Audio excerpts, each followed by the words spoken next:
ঘটনা সম্পর্কে বলছি।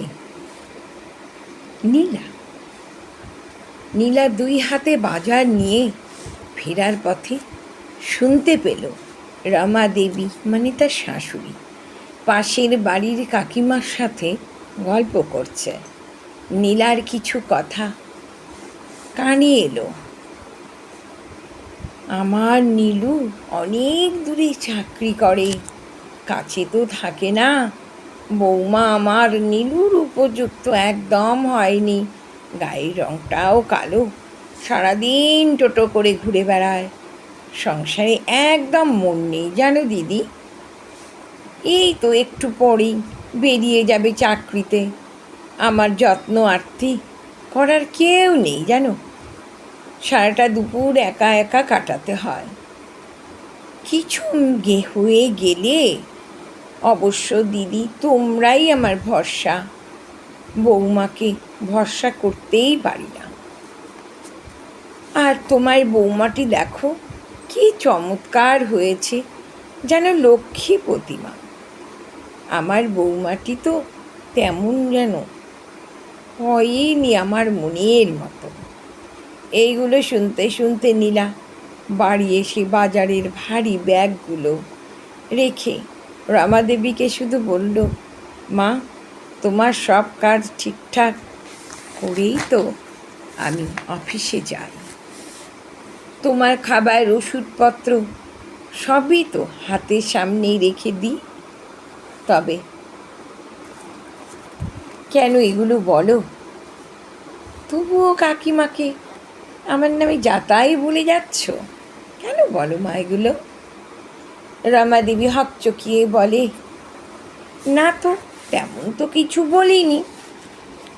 তুমি কি শুনেছ? নীলা চুপ করে রান্নাঘরে গিয়ে শাশুড়িকে সকালে জল খাবার ও ওষুধটা টেবিলে রেখে বলে, মা খেয়ে নিও। রমাদেবী ডাইনিং টেবিলে বসে গম্ভীর মুখে খেতে থাকে।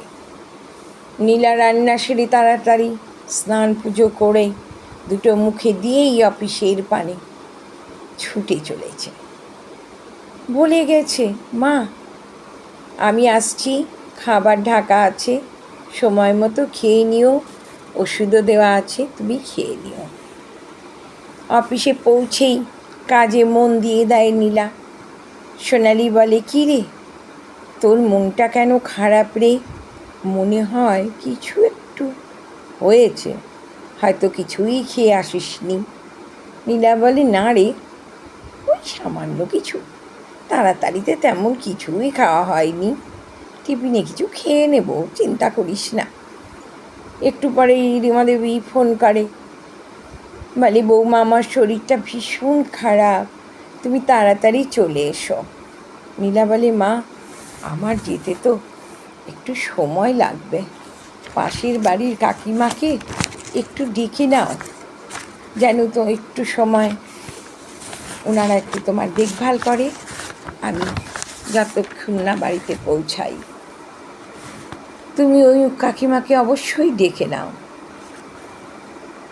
রমাদেবী বলে, আমি অনেকবার ওকে ডেকে শরীর খারাপের কথা বলেছি, কিন্তু ওরা বলেছে আমি গিয়ে কি করব বলে জানলা বন্ধ করে দিয়েছে। অনেক ডাকছি কিন্তু কিছুতেই সাড়া দিচ্ছে না। নীলা বলে, গ্যাসের ওষুধ একটা খাও, আমি যাচ্ছি। নীলা তাড়াতাড়ি মেট্রো ধরে প্রায় 8 ঘন্টার পর এসে ঘরে ঢুকেই তো অবাক, শাশুড়ি অজ্ঞান হয়ে পড়ে আছে। নীলার বান্ধবী আর নীলা মিলে অ্যাম্বুলেন্স ডেকে তাড়াতাড়ি নার্সিং হোমে নিয়ে যায়। ওখানে স্যালাইন ওষুধ দিয়ে রমাদেবীর জ্ঞান ফিরে আসে। তখন রমাদেবী নিজের ভুলটা বুঝতে পারে, নীলাকে 2 হাত চেপে ধরে কাঁদতে থাকে, আমায় ক্ষমা করো, তুমি ক্ষমা করে দাও বৌমা, আজ বুঝলাম তুমি আমার সবচেয়ে আপনজন, তুমি আমার এত আদর যত্ন করো, তবুও আমি তোমার প্রতি অবিচার করে চলেছি, আমায় ক্ষমা করো তুমি। নীলা বলে, না মা, ক্ষমা চেয়ে লজ্জা দিও না, তুমি তো আমার মাই। এই বলে শাশুড়িকে তাড়াতাড়ি সুস্থ হয়ে যাওয়ার জন্য বলতে থাকে। এরপর সুস্থ হয়ে গেলে দুজনে মিলে বাড়ি ফিরে আসে। শাশুড়ি খুব মন খারাপ করে বসে থাকে।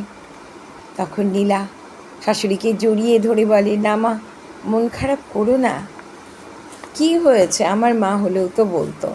তুমি সুস্থ হও, তাড়াতাড়ি তোমার ছেলে ফিরে আসুন, আমরা সবাই সুখে আনন্দে বাস করব। কণ্ঠে সুচন্দ্রা বিশ্বাস, লিখনিতে সুচন্দ্রা বিশ্বাস।